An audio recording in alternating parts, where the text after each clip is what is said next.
Всем привет, меня зовут Оксана. В этом видео я хочу рассказать о том, как размять полимерную глину. Если вы хотя бы раз пробовали, то наверняка знаете, что разминать полимерную глину – это самое неприятное, что вообще есть в лепке из полимерной глины. Потому что вы приходите домой, если вы уже уставшие, если вы не уставшие, то все равно сейчас устанете, потому что вы будете долго и мучительно сейчас мять своими пальчиками милую глинку, или вот катать ее бесконечно, смешивать там какие-то цвета, если вам нужно их смешивать, а потом уже и лепить-то не хочется. Красота! Ну, в этом видео я вам расскажу о 5 способах, которые я применяла, и один из них сейчас я применяю больше всего, чтобы не мучиться с этим, так как это происходит с новичками, да и к тому же не забрасывать, не разочаровываться в этом материале, потому что это того стоит, он очень классный. Из полимерной глины лепить на самом деле удовольствие, если к этому пристраститься, приноровиться.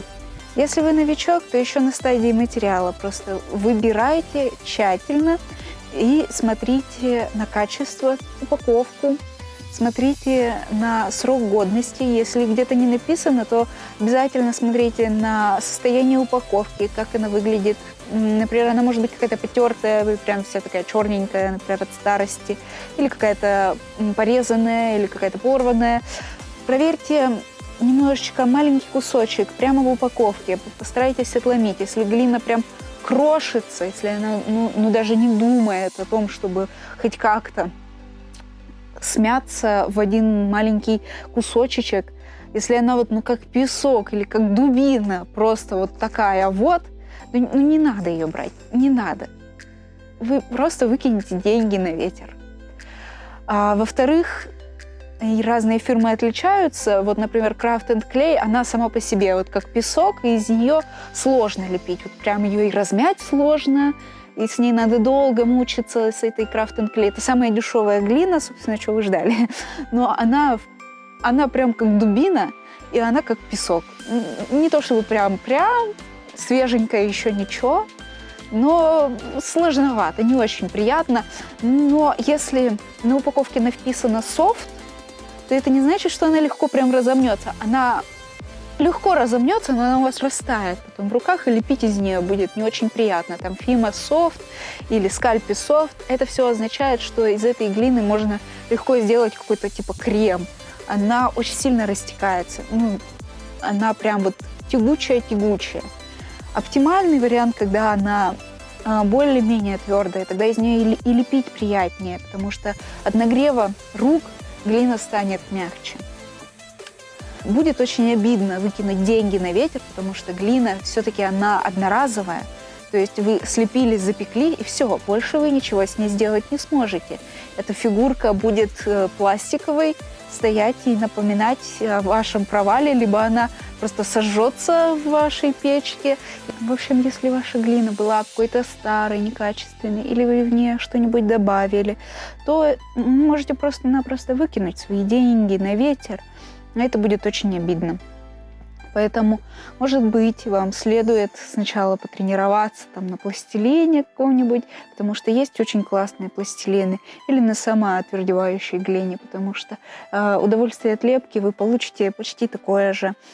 Фигурка будет стоять на полке также аккуратно и красиво. Вы сможете научиться чему-то, да, а не морочиться с запеканием, разминанием и прочей ерундой в самом начале.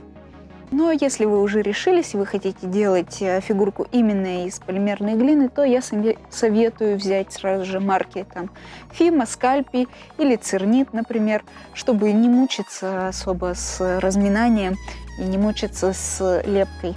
Следующее, когда вы уже пришли домой и наконец-то распаковали свою глину и хотите помять ее и потренироваться, и вот вы начинаете ее мять, вы начинаете ее разминать, и тут у вас сжимаются зубы, руки белеют, болят. Вот это вот, что случилось со мной в первый день, когда я купила себе глину. Значит, это произошло с вами неприятная ситуация. Глина все-таки оказалась старой, вас обманули. в магазине вы невнимательно ее выбирали, или еще какая-то фигня, глина какая-нибудь оказалась действительно не очень качественная. Ну, тут вам может помочь, например, масло. Если добавить капельку масла, например, ну там обычного растительного, но лучше детского маслица, совсем немножечко, если прям вот, ну совсем никак, может, можно добавить только совсем чуть-чуть, иначе вы испортите глину, все равно она не запечется как надо, станет хрупкая очень.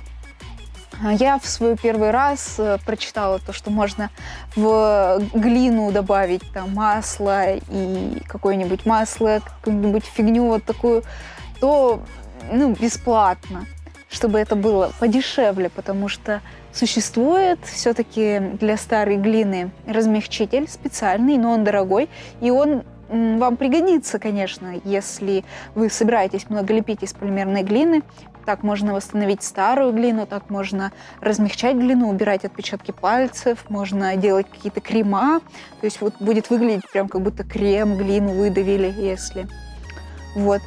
Но если вам нужна какая-то маленькая поделочка, то купить за 500 рублей маленькую баночку вот этого вот разбавителя, как-то очень-очень жалко. Вот. Поэтому, может помочь масло или детское масло, но только в очень маленьких количествах. Не переусердствуйте с этим. Я в свой первый раз еще и добавляла масляную краску, чтобы получить цвета. Я взяла белую фирму Скальпи, она была черная, у нее была упаковка от грязи. Я почему-то не подумала, что она будет очень-очень старой, явно испорченной. Точнее, я подумала об этом, но я решила, что я смогу ее восстановить за счет масел. Но это была ошибка. Не стоило так делать. В свой первый раз я очень сильно разочаровалась в этом материале, потому что я с горем пополам размяла что-то там, слепила какой-то грёбаный кошмар просто. Оно еле держалось, это чудовище.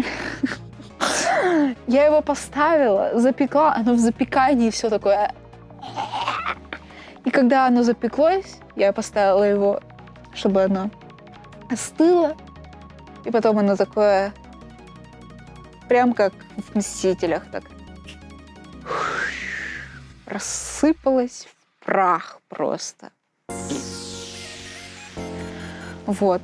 Поэтому я очень расстроилась, но не сдалась. И просто взяла самоотвердевающую глину. Вот.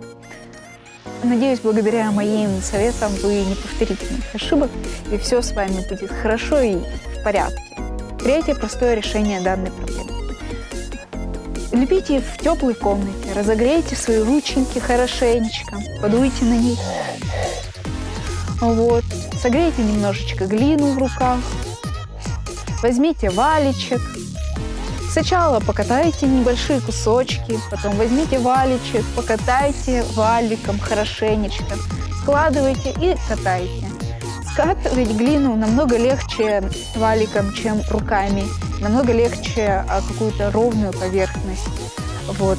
Это немного сэкономит вам время.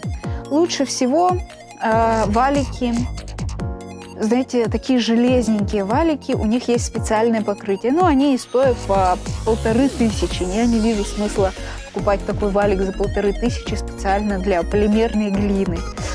Есть еще акриловые валики, но к акриловым валикам точно так же, как к любому пластику, глина прилипает, их нужно постоянно чистить. Это тоже не очень-то удобно. Есть валики с такой ручкой, вот как будто раскатываешь ее не как скалкой, а вот как будто бы красишь что-то.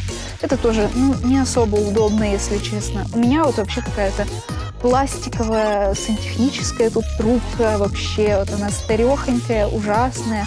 Мне ее хватает, потому что в какой-то момент я от этого отказалась. И четвертый, самый адекватный способ, я купила себе пастомашинку.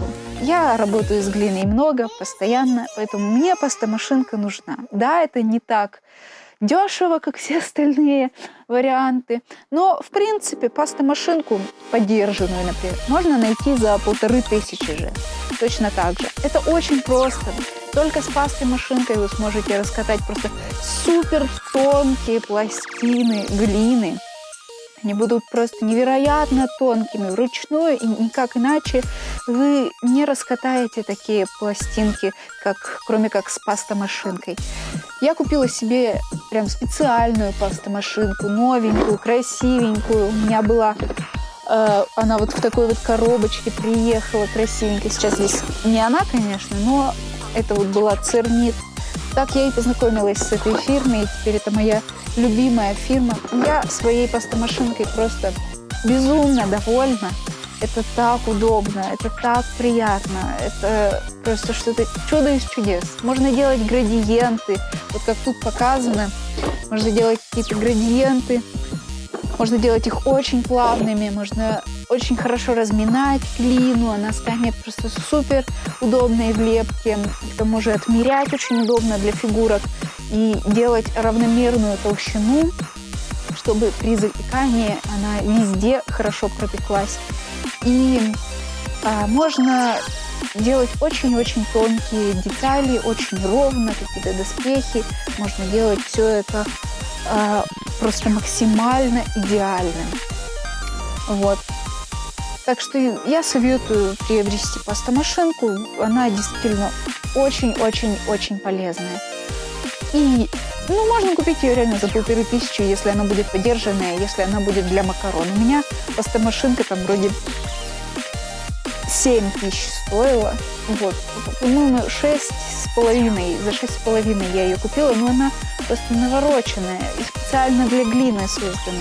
Я могу сделать на нее обзор, почему я купила именно такую пастомашинку, как правильно выбрать себе пастомашинку, потому что я очень много выбирала, я скупердяй, я бы не отдала 7000 за какую-то бесполезную хрень. Вот. 5-й способ для безумных, отчаянных домохозяек – это засунуть полимерную глину в блендер и измельчить ее. Если она старая, она покрошится в песок, вы добавите потом в этот песочек размягчитель для полимерной глины, она станет как новенькая. Разменять ее будет нормально. Вот. Кто-то так и делает, режет ее на блендере на мелкие кусочки, потом раскатывает. Я так не делала, но многие об этом пишут. У кого есть блендер, пожалуйста, можете попробовать. Только его потом нужно будет очень-очень тщательно мыть, если вы не хотите сожрать глину, а она не полезна совсем. Не полезна совсем от слова совсем для здоровья. Вот. Поэтому будьте очень аккуратны с таким способом. Заведите, например, блендер специально для полимерной глины. Вот. Но духовку для полимерной глины заводят. Я завела. Всем это полезно и нужно. Поэтому почему бы не завести блендер для полимерной глины?